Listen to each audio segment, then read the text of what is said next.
Moms literally wouldn't be here without them. Sometimes they can be a bit smothering, other times they can be overly critical. They come in all shapes and sizes, but what they normally have in common is the love they carry for their children and acting on what they believe is right. Knowing that, it's only right to provide them an honorary gift for Mother's Day. Something to give thanks for their years of personal sacrifice and unconditional support. And there's just one thing I can think of that I know every mom out there loves.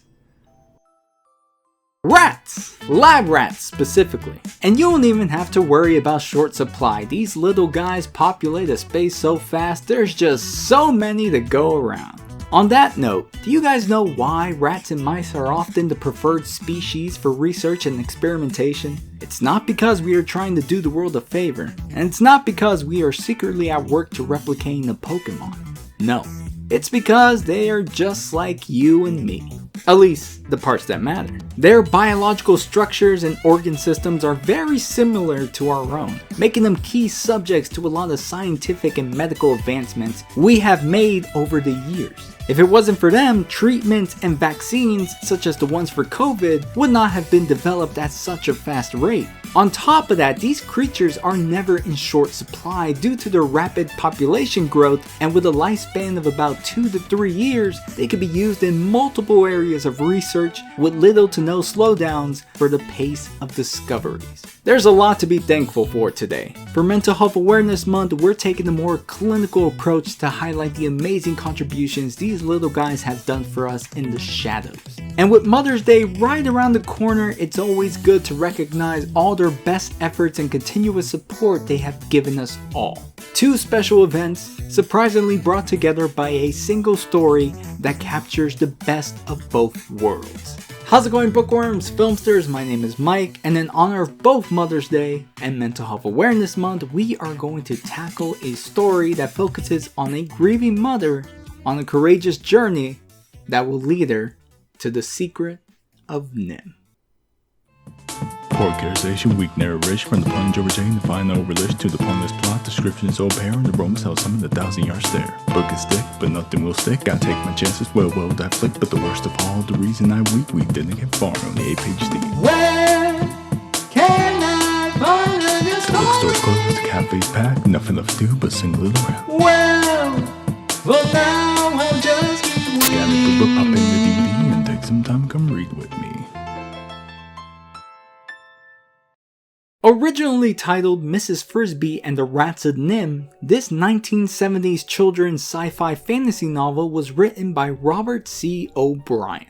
It follows the story of a widowed field mouse searching for a solution to the undetermined safety of her home and children. And through finding an answer, she comes across these mysterious rats with a secret. The majority of O'Brien's inspiration to write this story came from the behavioral science experiments conducted by John B. Calhoun in the late 1960s. During his time at the National Institute of Mental Health, better known as NIMH, he specializes in the study of population density and the effect on behavior using rodents as test subjects. The experiment that offered conclusive results was called Universe 25, starting with 4 pairs of mice in a 9x9 metal pen with functional tunnels leading to food, water, and nesting spots. The setup was wide enough to contain 3,840 mice, but by day 600, the population growth came to a halt at just around 2,200 mice. The results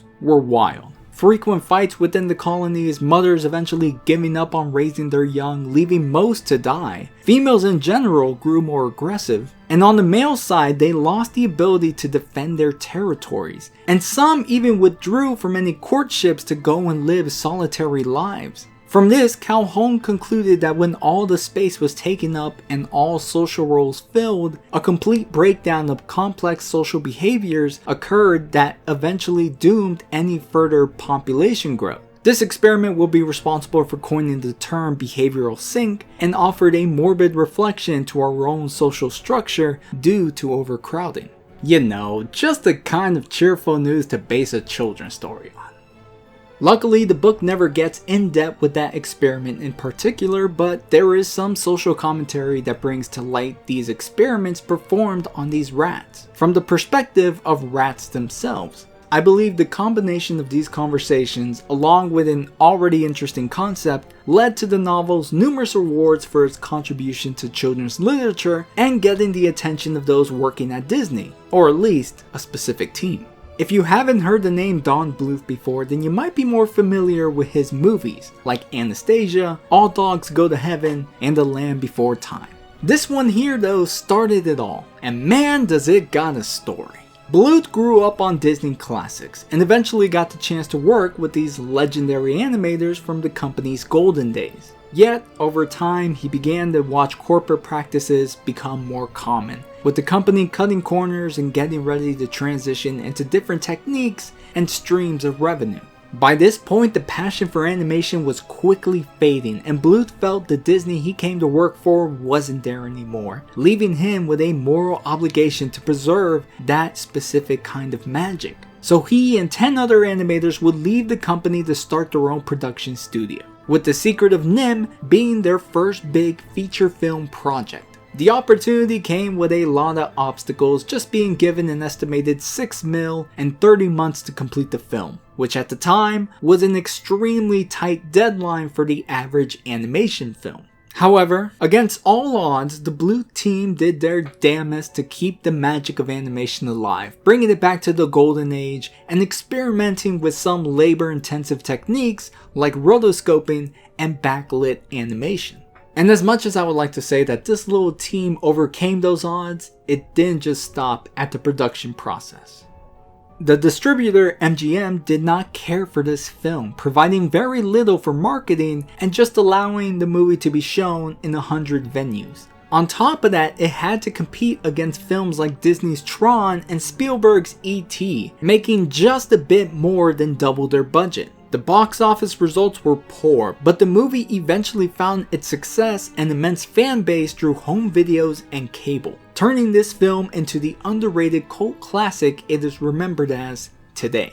But our concern today is seeing how it fared as an adaptation, with a clear objective in mind: how much of the original novel was altered to fit Bluth's vision. Well, that's what we're going to find out today, so sit back and relax as we join this little rat race to uncover the Secret of NIMH. But before that, I'd like to make a quick announcement about my recent partnership with Otherworlds Inc, a creative studio and independent publishing house dedicated to the art of storytelling. From warring dragons to monster kings, these stories dominate the realms of high fantasy and sci-fi, taking you to worlds beyond your imagination. Scripted and crafted by some of the most talented and passion-driven artists, writers, and dreamers. This company has such a creative drive and deep love for stories that you could feel it within every page and every panel. I am deeply honored to collaborate with them and share some of the amazing projects they got going on. If you'd like to learn more and see some of the stories they currently have available, please visit their website with the provided link in the description down below. Thank you. Now back to the review. Right off the bat, the movie is setting a mystic and ambiguous tone by offering a lot of questions in need of answers. Questions like, who is this brittle-handed creature known as Nicodemus? Who is this Jonathan Brisby that he speaks so fondly of? And what is the story behind this ruby amulet? I can guarantee that 2 of those 3 things will be answered. For now though, we begin our adventure on the Fitzgibbons farm, where our heroine, Mrs. Brisby, resides. And wouldn't you know it, we come across our first difference, that being her very own name. With the original name being Mrs. Frisbee, you can imagine the claim of trademark infringement from the company that makes Frisbees, Whammo. They rejected any waivers offered, so the Bluth team needed to make adjustments. But the problem with that was that the voice actor for the Great Owl, John Carradine, was not available to provide re-recordings for the changed name. So the team went around this through the magic of sound editing and carefully splicing a lot of his old lines with the desired bruh sound so they could overlay the F in Frisbee. A real Frankenstein process that you could barely even tell was an issue unless brought up. It was that flawless. So to honor that effort, I will just be referring to her as Mrs. Brisby for the remainder of this review. Here she is tracking down another mouse named Mr. Aegis, who in the past helped her son Timothy recover from a nasty spider bite. But this time, something more pestering has overtaken the boy's health. From the way they interact with each other shows a difference in terms of respect. In the book, the relationship between Mrs. Brisby and some of the other characters are connected through her late husband, Jonathan Brisby. After his passing, they would prioritize her by offering her kindness and considerate approaches in this difficult time. In the movie, being Jonathan's wife gives her enough recognition, but not enough to put a stop to their own plans or affairs. So, instead of being calm and patient, Mr. Aegis has got too much on his plate to worry about her sick kid and rushes this meeting while working. In this short time, he links the symptoms to pneumonia, whips up a remedy, and shows her the way out. On the way back, Mrs. Brisby comes across a crow named Jeremy, who managed to get himself tangled in strings. In the book, he only shared 2 major scenes with her, but the movie really extended his role to become a supportive comic relief, with just one main goal in life: getting a girlfriend. If you're going to feather a nest, you've got a lot to learn about how to treat a lady. Right. When you're right, you're right. The dedication to this was longer than I was expecting, but hey, it's Dom DeLuise. I could listen to him all day. And the movie's handle on this character feels more organic, deepening their relationship to a friendship status rather than just 2 animals owing the other a favor from this particular moment. As Mrs. Brisby unties this crow from its strings, they are attacked by the farmer's cat, Dragon, leading into a high-tension chase scene that highlighted a missing component from the original novel. Along with Mrs. Brisby engaging in gentle, easygoing conversations, the story also limits any sort of tension or high stakes from reaching her or the narrative. For being a small field mouse surrounded by a number of threats, it never feels like she's in any particular danger, with the majority of setups being lackluster and underwhelming. The movie never has this issue. In fact, the change does amazing work of not just adding more tension, but placing more emphasis on Mrs. Brisby's situation and hardships. A widowed mother of 4 with 1 child being gravely sick. You feel her struggles, and seeing how the world doesn't owe her any favors, you watch her actions demonstrate a level of independence and capability that speaks volumes of a respected, strong-willed heroine. However, trying to fight off a dangerous looking cat alone is asking too much. But thankfully, Jeremy returns the kindness by helping her escape, and once they're safe, giving back the medicine she dropped when she fell into the river. The 2 form a bond from here on out. Or rather, Jeremy decides to stick around and tag along while Mrs. Brisby heads back home, where another problem awaits. During her absence, the farm's local shrew, known as Auntie Shrew, is looking for her to send a warning about the winter frost evaporating from the ground, meaning that it's almost the time of the year for the farmer to start farming again. Instead of Mrs. Brisby though, Auntie Shrew finds 3 of her 4 children, Teresa, Cynthia, and Martin, who in particular carries nothing but disdain for the woman. How O'Brien described in the book, shrews were considered unpopular creatures due to their short tempers and high appetites, which I think translated well to the temperament of this character. Watching over the rest of the animals in this community, she carries herself as a self-imposed leader and doesn't make anyone forget it, which bothers Martin to an extreme degree. Eventually, she feels insulted enough to leave, and quickly drops her message at the door just as Mrs. Brisby arrives. There's a bit of reprimanding, but the sickness of her youngest takes priority, and they all gather together, offering any support they could for the night. Around the same time, the Fitzgibbons are getting ready for bed, and Mrs. Fitzgibbon tells her husband about some people from NIMH coming by and asking about any strange behavior with the rats on the farm. Just as those same rats are stealing an extension cable for Lord knows what in that little rosebush. The mention of NIMH this early on is another change from the book, mainly due to a long chain of events that led to the scientists becoming very suspicious with the farm. But that's a problem for another day, because the next day we have more pressing matters. Early morning, Mrs. Brisby wakes up to the terrible sight of the farmer's tractor beginning to plow through the land. While Auntie Shrew warns the rest of the animals to flee, Mrs. Brisby runs straight into danger to try and stop it.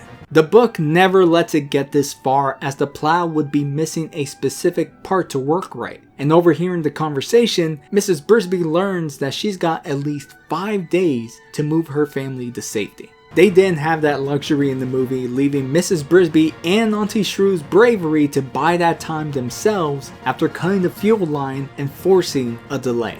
Mrs. Brisby is beginning to feel the gravity of her situation, wishing Jonathan were here to make things better, but the reality is just too cruel to concentrate. Luckily, Auntie Shrew calms her nerves by suggesting a visit to see the Great Owl, who could probably provide an answer for her hopeless case. In the book, it was actually Jeremy's suggestion to go see the Great Owl. Mrs. Brisby went to him to claim a favor, hoping that he might have a solution since he was a bird and naturally contained worldly experiences. He himself didn't have any answers, but knew of a knowledgeable owl who provides support for other birds. But to hear out a field mouse? That kind of request was going to require a personal visit.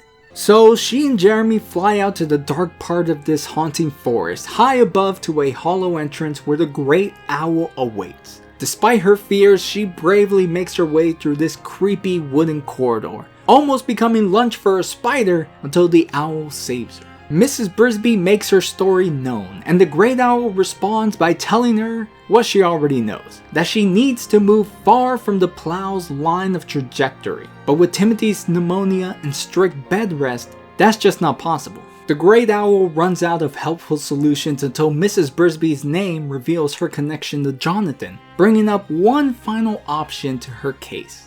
Go to the rats. Go there. Ask for Nicodemus. With no other choice, Mrs. Brisby trusts in the Owl's counsel and goes searching for the rats the next day, all while trying to manage Jeremy's goofy shenanigans. She eventually sends him off on a mock mission to watch her kids, while she concerns herself with the exploration of the rosebush. Walking further in, she finds a second entrance, but this time, it's protected by a large, menacing rat. This is Brutus. He don't like wanderers. He actually had a more prominent role in the book, with some speaking lines and often paired with the other security guard, Justin. The movie simply gives a nod to his presence through this memorable scene as he chases Mrs. Brisby off into hiding.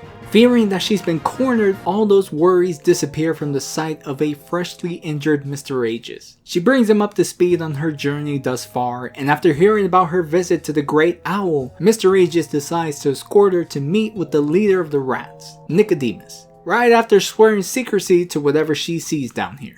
Mrs. Brisby is guided through the rat's lair, which becomes more illuminated the further they go, and they eventually run into the captain of the guards, Justin, who remains just as nice and charming as he was in the book. Doesn't take long for Mrs. Brisby and the audience to be quite infatuated by his approach, and is quickly welcomed to join the group as they ride down a submerging elevator to meet the other rats. During this ride, Justin gives context to the ongoing meeting and why Mr. Aegis was needed. Apparently, there's a rat called Jenner who's against the plan this movie's been mentioning for a while now. And while we are reaching that point to discuss the plan in its fullness, I need to take a moment to talk about the change in aesthetics. A majority of the book stays within the realm of sci-fi since it heavily discusses NIMH and takes a clinical approach to the narrative. There was a golden opportunity here to exemplify the magic in science, but instead the movie goes for a more medieval age design with fantastical elements to represent an essence of pure magic. This is what Don Bluth aimed to preserve, recapturing that golden age of Disney, and to his credit, this movie does reflect that vision in a lot of scenes. But personally, I can't escape the alternative reality where this movie aligned itself more to the sci-fi elements from the book. Anyways, Mrs. Brisby and her group walk into a Renaissance room where the meeting is taking place and led by this villainous looking rat named Jenner. The fact that he is even there is another big change, because by the time Mrs. Brisby involved herself with the rats in the book, he left the group to pursue his own agenda. Now, I didn't mind much of his involvement in the movie. The story needed a villain, and with his established background from the book, Jenner was the perfect candidate. However, for what I believe to be because of time constraints, the movie couldn't go that in depth with his character, making him a pretty bland villain stripped of his full potential. His main objective here is to get the other rats from following Nicodemus's plan, but that's made a lot harder when Mrs. Brisby steps in, not knowing that her connection with Jonathan could provide just a bit of a hiccup with the rest, but not enough to completely sway opinions. We have urgent problems of our own. Let the lower creatures fend for themselves. Jenner takes this opportunity to stay on her good side and offers his superficial assistance until Mr. Aegis takes her outside and tours the library, where Nicodemus awaits. Finally, we meet this aging cryptic wizard rat, which is a complete change of appearance from the book. I'd say he was about as youthful as Mr. Aegis, rocking a scar and satchel to express his knowledge, but this angle works too, to some degree, but more on that later. Through him, Mrs. Brisby is finally getting some answers. She learns about the death of her late husband caused by the farmer's cat, and his overall connection to these rats, leading into a condensed explanation of their history. As someone who genuinely enjoyed this portion of the story, I was a little disappointed for how short it was, but I can understand why. Not just for the time constraints, but the fact that it would take up at least a third of the book, taking a lot of focus away from Mrs. Brisby and the initial dilemma. I have to say again, what a tremendous job the movie has done in keeping Mrs. Brisby in the spotlight, maintaining the focus and improvements on her character. But with saying all that, the lore is also really good. Through it, we get a better understanding of the relationship between Nicodemus and Jenner. They started out as just regular street rats captured by NIMH scientists, forced to undergo a lot of experimental trials supervised by a neurologist named Dr. Schultz, who was testing injections that could boost intelligence. The rats eventually got so smart to the point that they planned their own escape, with the help of the experimented mice that were also caged. Among these mice were Mr. Aegis and the favorable Jonathan Brisby, who helped in opening the gated vent route to the outside before the AC blew them all away. After their escape from NIMH, the remaining rats started to move from location to location, surviving on what they found and continuing to read and further develop their intellectual minds. And one thing from this journey became very clear: they could never go back to their old lives. With their experiences from NIMH, these genetically engineered rats could no longer live like normal rats, and through their growing knowledge, learned of their inner capabilities to become more than what society stereotyped them as: thieves. This is what the plan essentially is. Nicodemus wants to build a life that didn't rely on stealing and living off the backs of others. He wanted to build their own tools and use their own talents and efforts to create an independent society, one they could be proud of. However, to reach this goal, they would still need to depend on their natural instincts, such as stealing equipment from a deceased man known as the Toy Tinkerer, and moving to the farm to steal their electricity. At the moment, they are living a pretty stable life from the collective resources, but it was still a rat's life, which bothered Nicodemus deeply. On top of that, how long would it take before Mr. Fitzgibbons realizes that the rats around his farm are smart enough to avoid all the difficult traps laid out for them? It was around this time that Nicodemus scouted for a new place to live, and with the help of the Great Owl, discovered an isolated area known as Thorn Valley. A private space where no one could ever discover their whereabouts, and could be the solid foundation to their own civilization. He brought Jenner along and revealed this plan of his to depart from the farm and start a new life here. But Jenner didn't see any point to this. From his perspective, he saw no problem with stealing, and held a bitter anger against the humans trying to extinguish their species for centuries, but failing every time. These differentiating views would turn them into rivals, and while the book's Jenner would eventually split from the Rat Pack, the movie's Jenner is keen on sticking around and eliminating the main opposing factor. Honestly, I recommend picking up the book just for this backstory. It gives so much context for motivation and fleshes out this established hate Jenner has for Nicodemus.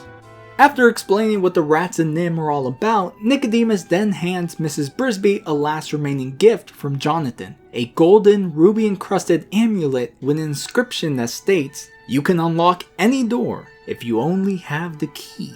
This was a physical manifestation of a phrase in the book that Jonathan would say in times of hardship. It was those powerful words that would motivate Mrs. Brisby to keep pushing through and eventually finding the key, that being the Rats of NIMH. This amulet though, well, let's just say it holds a different kind of power. One last thing Nicodemus reveals here is the reason why Jonathan kept all this from his family. It was mainly because of the injections having side effects that made these critters undergo a slow aging process. At some point, Mrs. Brisby would become old while Jonathan wouldn't have aged a day. And that would have been a conversation too difficult for him to start. And it's for this fact that I find Nicodemus's design a little funny. The wizard rat matched the rest of this movie's setting, but with context from the book, my headcanon explanation is that he was just given some extra brain juice to look this dehydrated, especially when compared to the rest of the experimentees. But yeah, that's pretty much the Secret of NIMH. By that, I mean the actual secret itself, not the movie. We still got a bit left. Right on cue, Justin comes in to announce that their boats are ready to sail out and help Mrs. Brisby move her home. The only issue now is Dragon. On occasion, the rats would drug the cat's food bowl with sleeping powder so that they could perform long projects during the night. Mr. Aegis injured himself with the last job, and none of the rats are small enough to fit through the required hole, so Mrs. Brisby volunteers as tribute to drug the dragon's bowl. As the rats, both the good and bad, begin their preparations, Justin guides Mrs. Brisby inside the Fitzgibbons' home and supervises the sprint of her life. She manages to spike the food bowl but didn't account for one of the sons, Billy, to be around, leading to her capture. A terrible fate? Or lucky accident? Because during her entrapment, she overhears a phone conversation between Mr. Fitzgibbons and the representative from NIMH, saying that a team will drop by tomorrow morning to clear out the rats in the rosebush. Hearing that, Mrs. Brisby does her best to break out and warn the others, unaware that there was another sinister threat amongst them. With Jenner being more involved, the final portion of this story alters a lot of the book's original ending, mainly those who live and die. While all the other rats are working hard to extract Mrs. Brisby's cinderblock home, Jenner is waiting at just the right point to cut the line and crush Nicodemus to death, which never happened in the book. By the end, he lived to see his dreams come true. Around the same time, Mrs. Brisby manages to escape her cage and scurry back home to share the news about NIMH's arrival. But Jenner doesn't make it easy for her. Being fed up with her interruptions, he tries silencing her for good, but Justin runs to her rescue and enters a fatal duel. Justin proved to be the better swordsman, but Jenner doesn't surrender that easily and tries going for the silent kill. However, his henchman takes his revenge and literally stabs Jenner in the back with, I'm sorry, the funniest throw on death's door with that weak wrist strength, and yet somehow managed to propel that knife like a Call of Duty tomahawk throw. Oh, you gotta love old animation. Also, even though Jenner wasn't in the original story, his death was mentioned, and was the initial reason NIMH ended up looking more into the farm for their rats. When he broke away from the group, he led his own team to try and steal equipment from a nearby hardware store, but ended up electrocuting themselves in the process. The news would make it to the papers, and by the strangeness of their deaths, the scientists at NIMH would investigate the surrounding area, eventually leading them to the farm. Now, with Jenner dead, that's one problem solved, but the damage has already been done. Mrs. Brisby is relieved to hear that her kids are safe, but that feeling comes to a halt by the sight of the cinder block suddenly sinking into the ground. All the rats come together to try and save the Brisbys from a muddy grave, but all their efforts amount to nothing. All Mrs. Brisby could do is stand by and watch in horror as her children disappear into the earth, feeling nothing but extreme despair and hopelessness. This woman has displayed astronomical levels of courage and bravery for the sake of her kids, and for it all to just end up like this? Nah, that ain't right. And the amulet senses that. Thought to be lost with the children, Jonathan's parting gift flies back out into the surface, reacting to Mrs. Brisby's courageous aura. Through the magic of the amulet, she transforms into Super Brisby with the indomitable strength to pull her kids out of harm's way, and from there, it jumps straight into the epilogue. This is actually wild because the book contained one final scene against the scientists who come looking for the rats. If Jenner wasn't the main antagonist, this probably would have been the final clash, as Mrs. Brisby delivers the news with enough time for Nicodemus and the rats to devise their final escape plan. They would work all night to destroy their hidden lair and decide on a designated team to stay behind and portray the illusion of a normal rat's nest. Once NIMH arrives and begin their extermination, those rats would safely escape through a hidden tunnel. All except for two. One of them presumed to be Justin, who risked his life to get Brutus away. Luckily, the movie doesn't have to end on that sour note. Defeating Jenner and saving the kids were enough to warrant a happy ending. With the Brisby family safe, Jeremy finding his potential mate, and the rats and NIMH living an honest life out in Thorn Valley. All's well that ends well. And that, my friends, was The Secret of NIMH.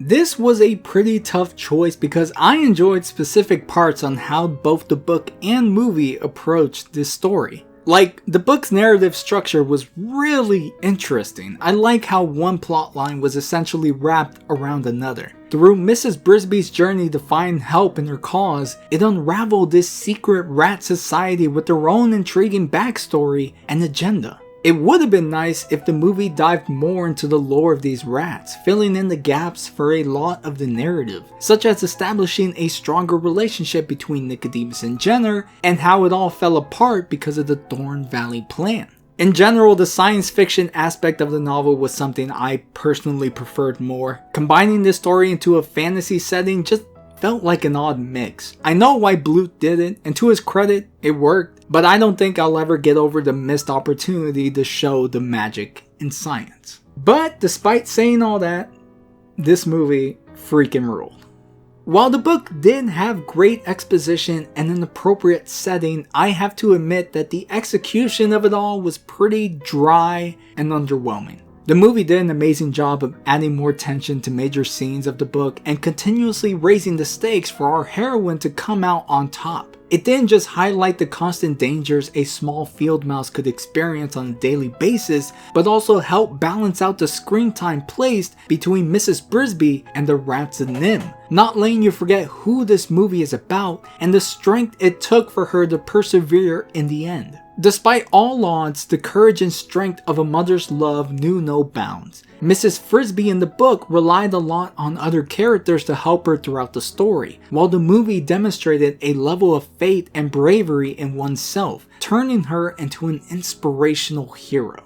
It sucks that the movie didn't do so well upon release, but thankfully it wasn't due to its quality. This movie is still held in high regard and remains an underrated gem today. The book does have its charm, and I would still recommend people to check it out for the lore, but the movie just had that fantastic presentation that instantly hooks you. On top of all the effort and dedication it took to make this happen, the movie certainly wins today. With that said, those are my final thoughts on The Secret of NIMH. And as always, it's just one man's opinion. So what'd you guys think of the book and or movie? Be sure to leave a like, subscribe, comment your thoughts down below, and be sure to thank your moms for all that they've done. And hug a rat if you can, for brownie points. Happy Mother's Day, guys. Happy Mental Health Awareness Month. I will see y'all in the next review. Take care.